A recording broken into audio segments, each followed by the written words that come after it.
I would like to introduce you to Kurt Stockbro. You've already seen him on the panel, and he's going to tell about his company, Quantum Sparrow. Hello, you have seen me just on the panel, so now I would like to introduce you to photonic quantum computing and my company, Sparrow Quantum. So one of the things that we talked about in the panel also is when will you have practical quantum computing? And probably many of you heard Jensen Huang say that it's 15 or 30 years out in the future. So why is it that it's so far out in the future? So what he's looking at is superconducting quantum computing. There you're using electrons.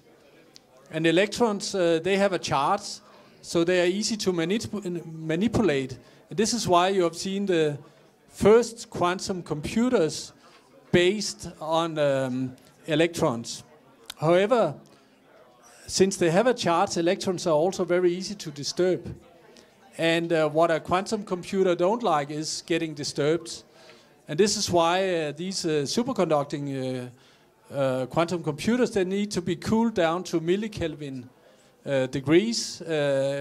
It's very expensive, requires a lot of power, and they're difficult to scale. So this is why this type of technology, it will probably take more than 50 years before we have them to solve really difficult problems. What I will talk about is using light instead of electrons, using photons. So photons are difficult to control, and this is why we are first starting to see this type of quantum computers now. However, they are very easy to scale.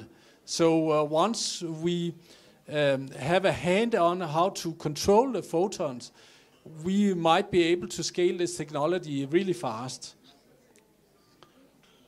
So let me just remind you a little about how photonics play a very important role today in our digital infrastructure. So I remember back in the 80s when we started to have the internet, there was a lot of experts that said, this is not scalable.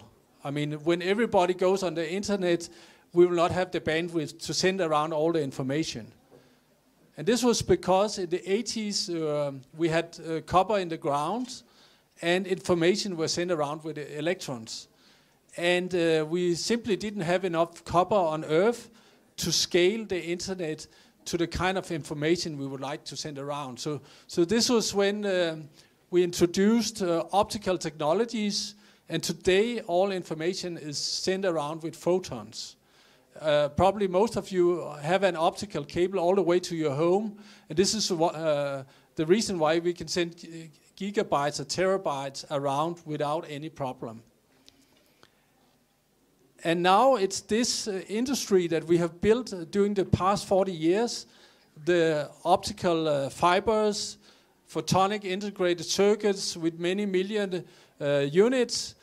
It's this technology we can now build upon to make quantum technologies. So we already have the technology. We don't need to develop it. However, in classical photonics, you use lasers to generate your data and encode your data in. A laser is a light source with a predefined frequency and with a controlled phase. However, you do not control light at the single photonic level. And this is what we need in order to make quantum technology. So actually, the problem in making photonic quantum technologies is to control light at the single photonic level. And this is the problem that we are solving at Sparrow Quantum. So this is a schematic of our device. So what we have is an artificial atom, what's called a quantum dot. And there sits such a quantum dot here. And with an external laser, you can excite this quantum dot and that will generate a single photon, which we can control with this photonic structure, and now we can direct this photon into a computational unit or send it into an optical fiber. So this is what's called a deterministic single photon source. Every time we shine light on this quantum dot, we'll get out a single photon. So with our device, we are able to control light down to its most basic unit, the single photon.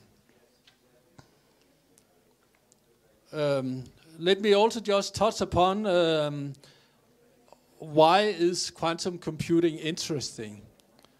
So there are certain problems that are not well suited for a classical computer. One of them is the RSA algorithm. So factorizing a large number into primes, it is exponential in the size of the number on a classical computer. And this is what we are using when we do encryption. So you cannot decrypt these on a classical computer. However, on a quantum computer, you can do it in linear scaling. The same with a number of other problems. For instance, doing quantum mechanical simulations of a molecule. It's also exponential in time on a classical computer, but it's linear in time on a quantum computer. So a quantum computer opens all this new type of applications that cannot be done on a classical computer. And companies that will have access to this technology will get a business advantage compared to other companies. So this is why we have this geopolitical issue. If we don't have access to this technology in Europe, our companies might come behind. However, to solve these problems, actually, you need quite large quantum computing machines. You need more than 1,000 of these logical qubits, which is an error-corrected physical qubit. So it translates to more than 1 million physical qubits. And how can we scale to this kind of large quantum computing machines? And this is where a number of people believe that photonics is the right technology. In fact, now the companies like Quantum, they are building a quantum computer in Brisbane, Australia, with more than 1 million qubits, and it will be ready in 2027. The cost of this machine is $1 billion US, and it requires enormous amount of power. The reason that it requires so much is that the problem that requires the most is generating the photons. And they are using a kind of old technology called probabilistic photon sources. So there they need many hundred thousands of these probabilistic sources. And this is 95% of the bill of material of their machine is generating the photons. So this is what we are solving with these new deterministic photon sources. There maybe you only need 10 to 50 of our sources to solve the same problem. So in this way you could get the price of such machines enormously down and get also better scaling. So 1 million qubit machines, quantum computer machines, could be a reality within the next 5 years.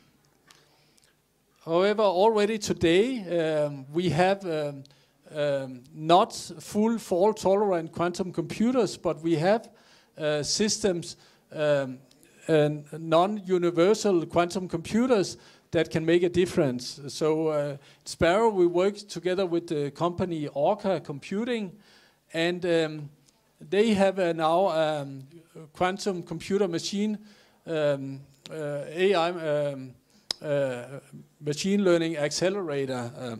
So this is a machine that works together with NVIDIA chips and takes care of part of the problem. So the first version, the PT1, was based also on these probabilistic sources, but now they are starting to use our deterministic sources, and in the current PT2 system, it's 4,000 times more powerful than the first version due to the switch from these old-style probabilistic sources to the new deterministic sources.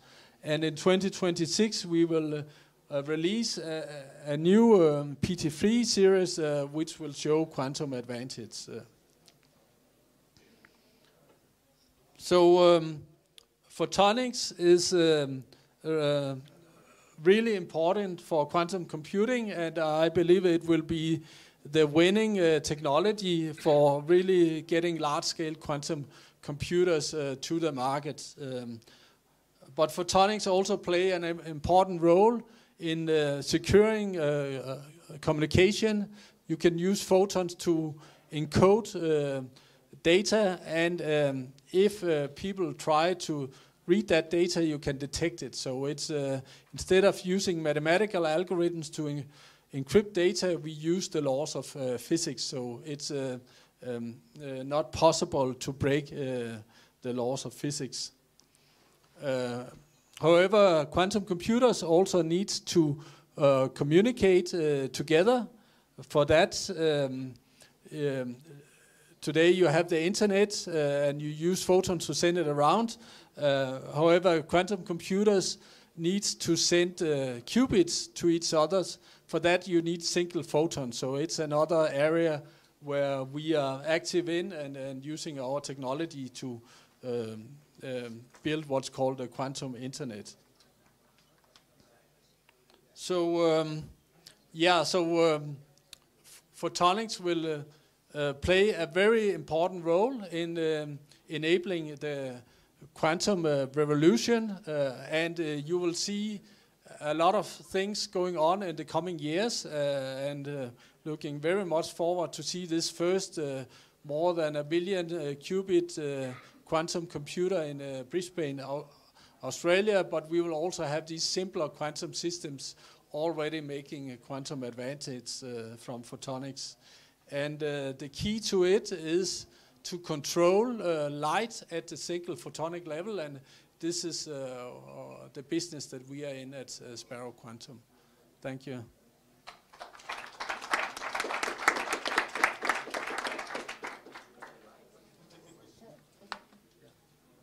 Any questions, guys?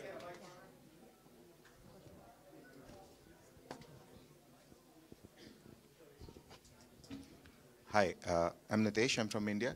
I consult startups and help them raise money. I would like to know, you mentioned that in Brisbane, Australia, there's a company and they are, raising, they'll be ready with some machine which will be, ready by 2027. And with this, you will help them enormously, reduce cost. Can you mention how much, would be the percentage that they will be reducing their cost, approximately? Yeah, so estimates is that 95% of the bill of material of the machine in Brisbane is for generating the photons. So it's this 95% that we can reduce. So we, of course, it's not. It also costs something hours, but I mean you can reduce the cost at least by 80% of such. So that 95% would go down to 15%. Yeah. Approximately. Yeah. So do you have a proof of concept on that? So we have our current source is what's called a single photon source. So we have a proof of concept of that, and we are delivering that to customers today.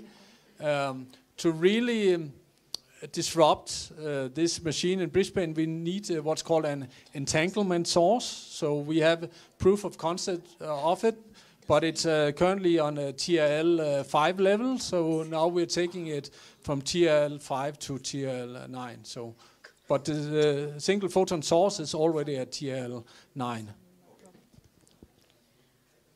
Okay, so last question, but please be quick. Yeah. Can you comment on the team and governance?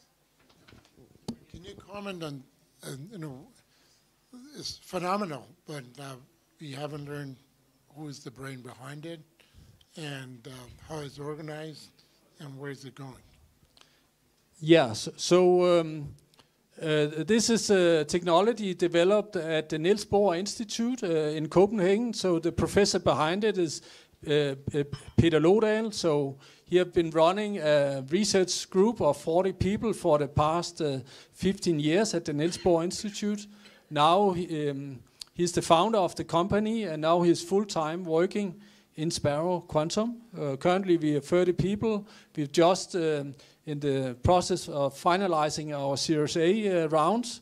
So we are going to expand greatly in the coming years. And we work closely with some of these companies that I mentioned on integrating our technology together with their quantum computing technology.